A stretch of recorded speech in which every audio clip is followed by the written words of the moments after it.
On average, it's about 400,000 people were moving to the DFW Metroplex prior to, and I think that bumped up to like 600,000 people that we've averaged the last over 4 years or so.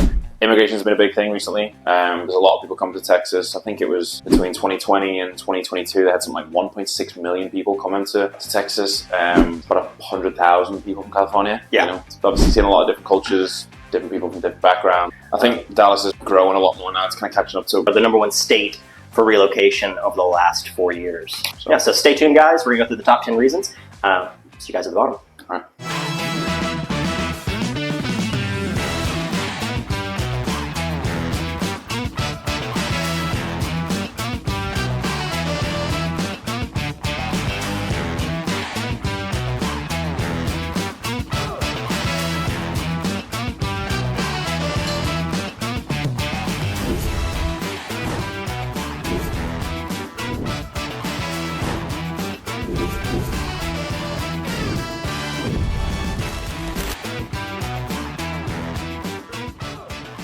Hey guys, it's Nash Buehler with the Buehler Group. Hey, it's David Heaton here as well. Today we want to talk to you guys, we're doing a little different setup here. We want to talk to you guys about the 10 reasons people are moving to Texas. I figure this is actually a great video because we have our resident Brit. Yeah, as someone who moved here back in 2019, I have a lot of experience with learning new things about Texas, a lot of things I've seen, just a different perspective for someone that's not originally from here. If y'all would like to see more of these videos, don't forget to leave a comment, like, and subscribe down below. I will be uploading videos every week, so check those out as well. All right, so we're going to start off with the #1 reason we're seeing the most migration to Texas is going to be the lack of income tax. Texas is actually one of 7 states that does not have an income tax. So that's actually one of the big reasons. If you look at the national average or where people are moving to, a lot of that has to do with just running from taxes. People don't like paying money they don't have to. No. So. Now, conversely, there is property tax in Texas. So that is something that a lot of states that do have income tax don't necessarily have property tax, but that is something that is an adjustment that I see people coming to Texas, coming from other areas like California, New York, some of those areas that don't have that. When they relocate here, that is a little bit of an adjustment on that monthly payment that they're not usually accustomed to. And your property tax is going to range anywhere from about 1.5, 1.6 up to the mid to upper 2s. I've seen them as high as 2.8, 2.9 on the extremes. But for the most part, you're probably going to be in that right at 2 to 2.3%. But that's going to be city by city, so you want to make sure that you guys get with an expert realtor. Yeah, just saying. Because they're going to be able to tell you what the different areas are going to kind of show you and what they have to offer based on those taxes. Now, to piggyback right off of that income tax and affordability, #2 reason, affordability.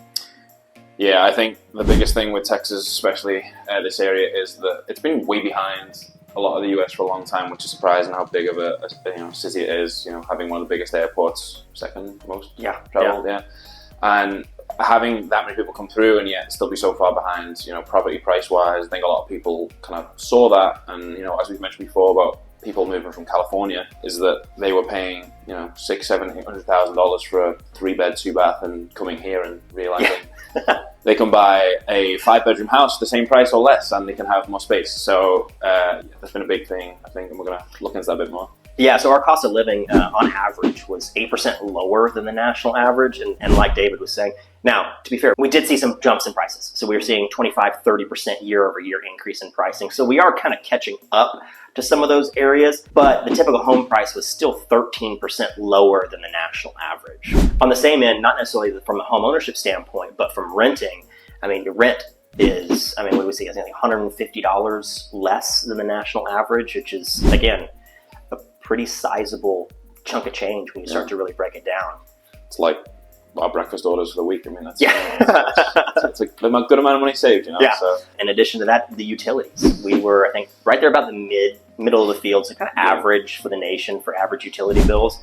But again, there's just savings across the board that you're just not seeing in some of those states that you see people leaving and coming to Texas. Yeah, and you just wouldn't expect that from a sort of city or state the size of us as well. You'd expect the more affordable places to be the ones that are further out, smaller, less people involved. So like we've been talking about people moving from all over the nation here to Texas. What we've seen here over the last 3, 4, 5 years, Texas has actually seen a 5% increase in job growth, almost double the national average. From 2022 to 2023, Texas added just over 654,000 jobs. So it was just in 1 year alone, which is huge. In that time of 2020 to 2023, 136 total companies moved their headquarters to Texas. It's a lot of people. Even just for those businesses in particular, that's nothing to do with anything else. That is, thousands of people coming here just for relocation. So, over half of those companies that did relocate to Texas again came from California. Yeah, that's the places like Dallas and Austin, especially, they're kind of the places that people are attracted to the most. Thankfully, we have the space to grow a little bit more. Austin is, don't know if you've been down there lately. It's getting a little crowded.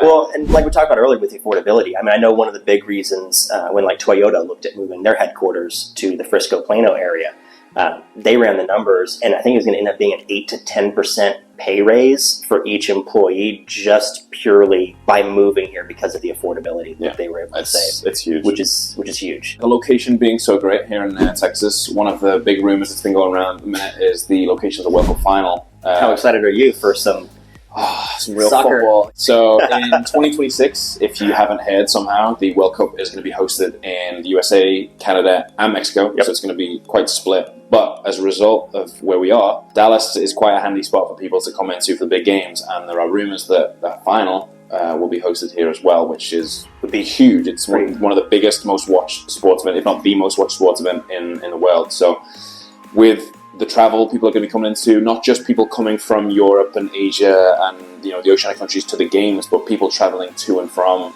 The FW is going to be probably the busiest it's ever been. But I think that's the big reason is they look at that and the accommodations, the ability to travel in and out, the infrastructure set up. It's we have the roadways to support that we can actually host that many people. I did actually just read that Dallas-Fort Worth was voted the #1 sports market in the nation currently. There's a lot of sports teams. Yeah, I think we have 6 professional sports teams. 6 total. Yes, you've got the Stars, the Mavericks, obviously the Dallas Cowboys. You've got the Rangers as well. Can't forget the Rangers and the Dallas Wings. I want to say the WNBA team. So there's a lot going on. If you look at across the state as a whole, Dallas has 6 professional teams, but across Texas as a whole, we have 12.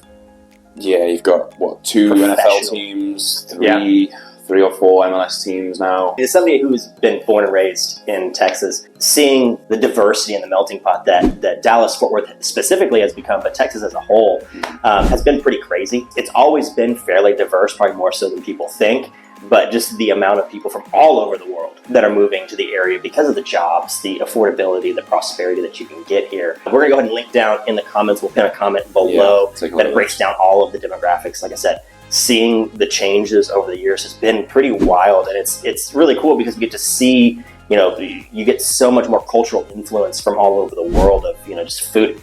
Tex-Mex. I went up to New Jersey and had the guy that I interned with for a little while, he asked if I wanted to go have some Mexican food, and I laughed at him, and I was like, do you understand that? Texas, right? That is some of the best Tex-Mex that you can pretty much have anywhere in the world.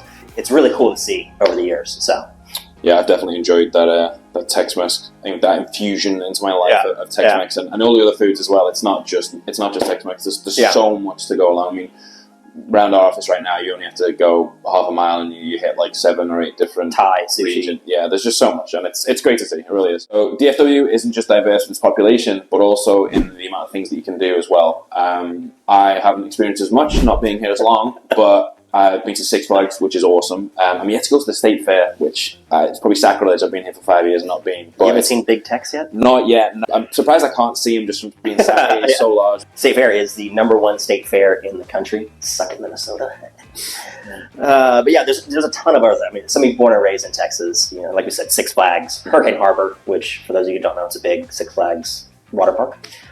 We have the Katy Trail down in Dallas, which is a huge walking trail that goes all the way through kind of North Dallas area. 30 different museums across the Metroplex, so really, kind of take your pick. But another one is we have 60 lakes and reservoirs across the DFW Metroplex, which is, I didn't realize there were that many until I was pulling the information on this. I was like, there's like 8 or 9. I was like, no, there's 60. There's 60. Depending on the weather, which was maybe a little bit of an adjustment. Yeah, weather, as we're going to touch on now, weather is great in Dallas, but it can also be a bit touchy. Summertime can be great. early on. It can be a bit brutal. For me, anyway, I'm not used to it. I moved here late March.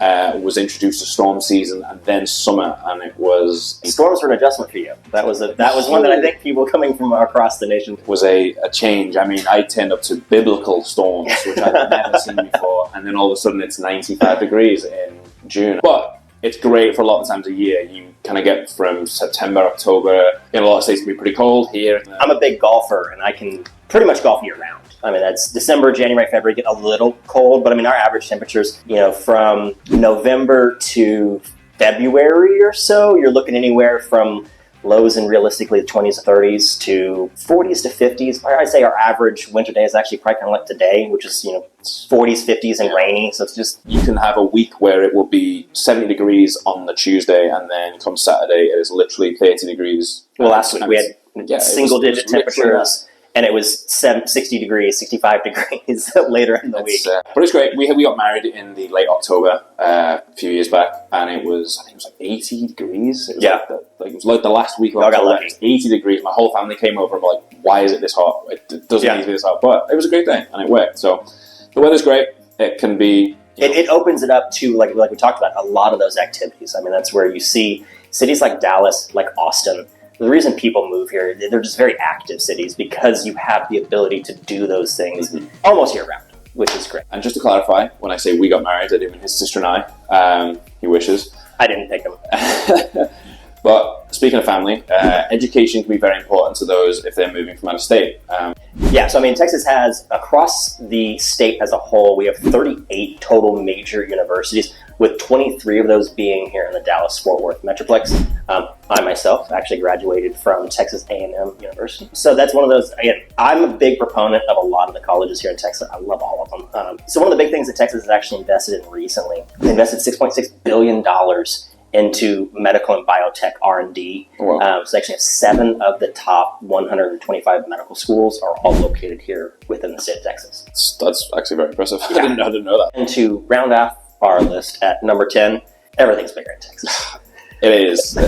It's such a cliche, but coming here from the UK, you just see it's a completely different world. I'm sure people moving from other states kind of will see the same thing. I think Texas is 3 times the size of the UK, which is...